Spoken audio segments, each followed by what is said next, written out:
शुरुआत मनरेगा से करते हैं। मनरेगा यानी महात्मा गांधी राष्ट्रीय ग्रामीण रोजगार गारंटी कानून, जिसे खत्म कर अब मोदी सरकार वीबी जी राम जी यानी विकसित भारत गारंटी फॉर रोजगार एंड आजीविका मिशन ग्रामीण बिल लेकर आई है। लोकसभा में पेश करने के बाद इस बिल पर पिछले 2 दिनों से चर्चा चल रही थी। सरकार इसे विकसित भारत 2047 का विजन बताकर प्रचारित कर रही है, लेकिन इस बिल में कई ऐसी खामियां हैं जो इस पर गंभीर सवाल खड़े कर रही हैं। विपक्ष शुरू से ही इस बिल के खिलाफ हल्ला बोल रहा है। इस बिल को लेकर पहले आपत्ति तो सभी को यही है कि राष्ट्रपिता महात्मा गांधी के नाम से चली आ रही मनरेगा को खत्म कर दिया गया है। दूसरा ये कि नए बिल में कुछ ऐसे प्रावधान तय किए गए हैं जिससे इसके मूल उद्देश्य को ही कमजोर कर दिया गया है। आपको एक रिपोर्ट के जरिए पॉइंट टू पॉइंट पहले समझाते हैं। विकसित भारत जी राम जी। केंद्रीय ग्रामीण विकास मंत्री शिवराज सिंह चौहान की ओर से मंगलवार को लोकसभा में पेश वीबी जी राम जी बिल के पेज नंबर 4 और चैप्टर 2 के सेक्शन 3 में केंद्र और राज्य सरकार की साझेदारी का जिक्र है, जिसके सब सेक्शन 2 में कहा गया है सब सेक्शन 1 के तहत बनाई गई स्कीम को एक केंद्र प्रायोजित स्कीम के तौर पर लागू किया जाएगा, जिसके तहत फाइनेंशियल जिम्मेदारी केंद्र सरकार और राज्य सरकार के बीच इस एक्ट की धारा 22 के सब सेक्शन 2 के लिए फंड शेयरिंग पैटर्न के मुताबिक बांटी जाएगी, जिसमें उत्तर पूर्वी राज्यों और हिमालय राज्यों के संबंध में केंद्र सरकार का बढ़ा हुआ हिस्सा शामिल है। राज्य सरकार की जिम्मेदारी होगी कि वो अपने तय हिस्से से ज्यादा होने वाले किसी भी खर्च को उठाए। यही नहीं, इसके आगे इसी पन्ने पर विकसित भारत 2047 के विजन के साथ केंद्र राज्य के बीच तालमेल बिठाकर प्लानिंग और फ्रेमवर्क का जिक्र किया गया है, जिसके सेक्शन 4 के सब सेक्शन 5 पे लिखा गया है कि केंद्र सरकार द्वारा तय किए गए ऑब्जेक्टिव पैरामीटर के आधार पर केंद्र सरकार हर फाइनेंशियल ईयर के लिए राज्यवार नॉमिनेट आवंटन तय करेगी। इसके आगे सब सेक्शन 6 में लिखा गया है कि किसी राज्य द्वारा अपने नॉर्मेटिव आवंटन से ज्यादा किया गया कोई भी खर्च राज्य सरकार द्वारा ऐसे तरीके से और ऐसी प्रक्रिया से वहन किया जाएगा जैसा कि केंद्र सरकार द्वारा निर्धारित किया जा सकता है।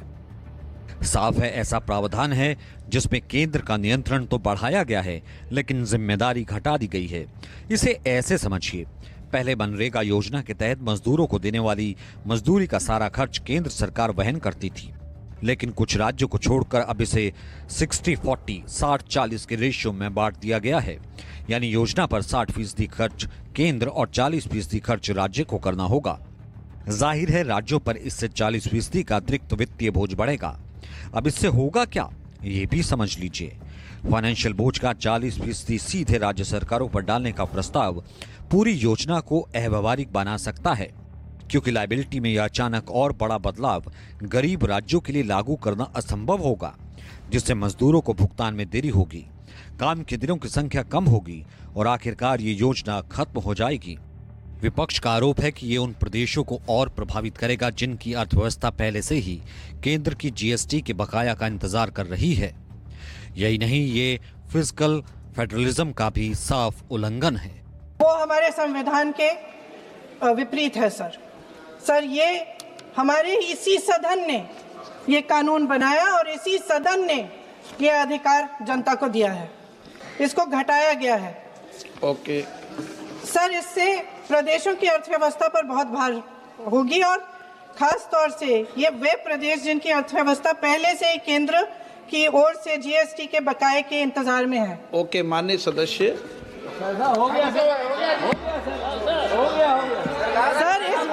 सर इस विधेयक द्वारा केंद्र का नियंत्रण बढ़ाया जा रहा है और जिम्मेदारी घटाई जा रही है।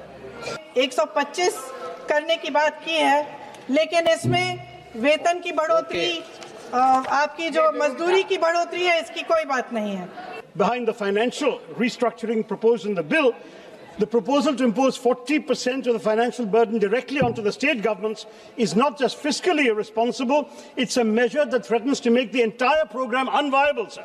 This sudden and massive shift in liability will inevitably make it impossible for poorer states. It will lead to delays in wage payments, reduced days of work, and ultimately the destruction of the scheme itself. And it's a violation of fiscal federalism, sir, which is why I don't think we have the legislative competence to do that. Finally, sir, it also makes it contingent upon executive notification. It allows the union to decide, sir, when and where the scheme will operate.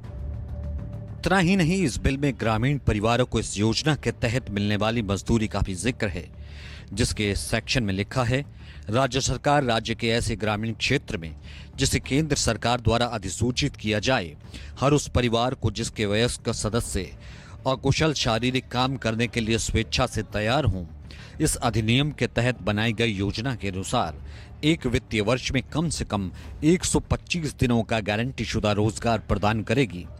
Scheme के तहत जिसे भी काम दिया गया है उसे हर दिन के काम के लिए तय मजदूरी दर मजदूरी पाने का हक होगा।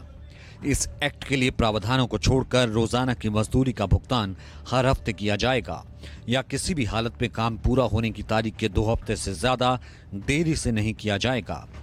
इतना सब कुछ लिख दिया गया है, लेकिन इसमें यह भी जिक्र नहीं है कि मनरेगा मजदूरों की आय बढ़ाने के लिए मिनिमम दिहाड़ी क्या होगी। ये भी ग्रामीण रोजगार के नाम पर चलने वाली योजना पर बड़ा सवाल खड़ा करता है, जबकि मनरेगा कानून में इसकी दरें तय थी, जो कि संबंधित राज्य के न्यूनतम मजदूरी अधिनियम के तहत निर्धारित किया जाता था।